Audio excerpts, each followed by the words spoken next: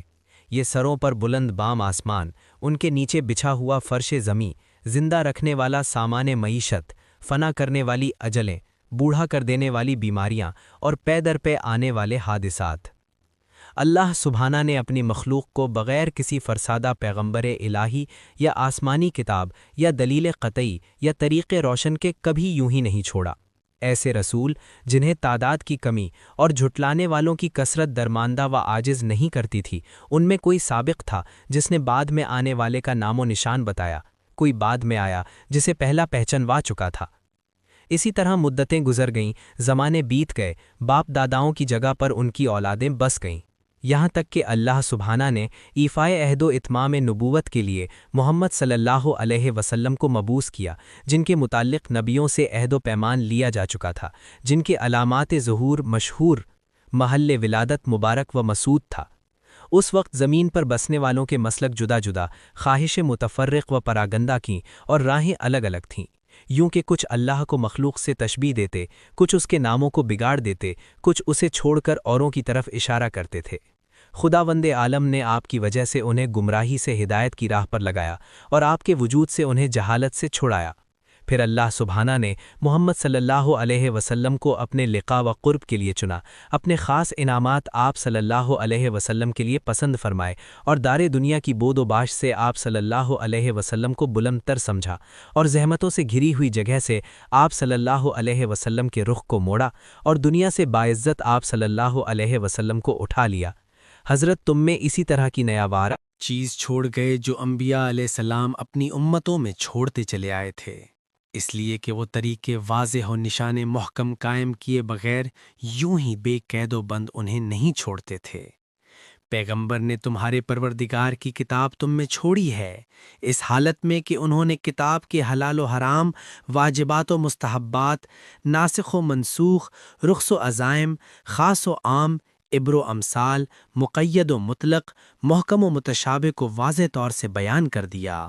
مجمل آیتوں کی تفسیر کر دی، اس کی گتھیوں کو سلجھا دیا۔ اس میں کچھ آیتیں وہ ہیں جن کے جاننے کی پابندی عائد کی گئی ہے، اور کچھ وہ ہیں کہ اگر اس کے بندے ان سے ناواقف رہیں تو مضائقہ نہیں۔ کچھ احکام ایسے ہیں جن کا وجوب کتاب سے ثابت ہے اور حدیث سے ان کے منسوخ ہونے کا پتہ چلتا ہے، اور کچھ احکام ایسے ہیں جن پر عمل کرنا حدیث کی روح سے واجب ہے، لیکن کتاب میں ان کے ترک کی اجازت ہے۔ اس کتاب میں بعض واجبات ایسے ہیں جن کا وجوب وقت سے وابستہ ہے، اور زمانہ آئندہ میں ان کا وجوب برطرف ہو جاتا ہے۔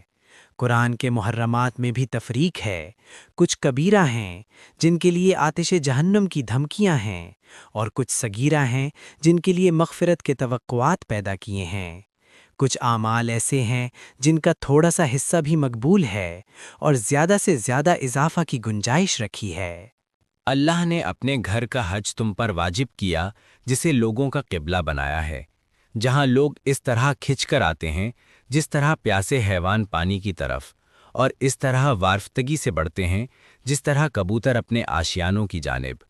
اللہ جل شانہ نے اس کو اپنی عظمت کے سامنے ان کی فروتنی و عاجزی اور اپنی عزت کے اعتراف کا نشان بنایا ہے۔ اس نے اپنی مخلوق میں سے سننے والے لوگ چن لیے جنہوں نے اس کی آواز پر لبیک کہی اور اس کے کلام کی تصدیق کی۔ وہ انبیاء علیہم السلام کی جگہوں پر ٹھہرے، عرش پر طواف کرنے والے فرشتوں سے شباہت اختیار کی۔ وہ اپنی عبادت کی تجارت گاہ میں منفعتوں کو سمیٹتے ہیں اور اس کی وعدہ گاہ مغفرت کی طرف بڑھتے ہیں۔ اللہ سبحانہ نے اس گھر کو اسلام کا نشان اور پناہ چاہنے والوں کے لیے حرم بنایا ہے۔ اس کا حج فرض اور ادائیگی حق کو واجب کیا ہے، اور اس کی طرف راہ نردی فرض کر دی ہے۔ چنانچہ اللہ نے قرآن میں فرمایا، اللہ کا واجب الادا حق لوگوں پر یہ ہے کہ وہ خانہ کعبہ کا حج کریں جنہیں وہاں تک پہنچنے کی استطاعت ہو، اور جس نے کفر کیا تو جان لے کہ اللہ سارے جہان سے بے نیاز ہے۔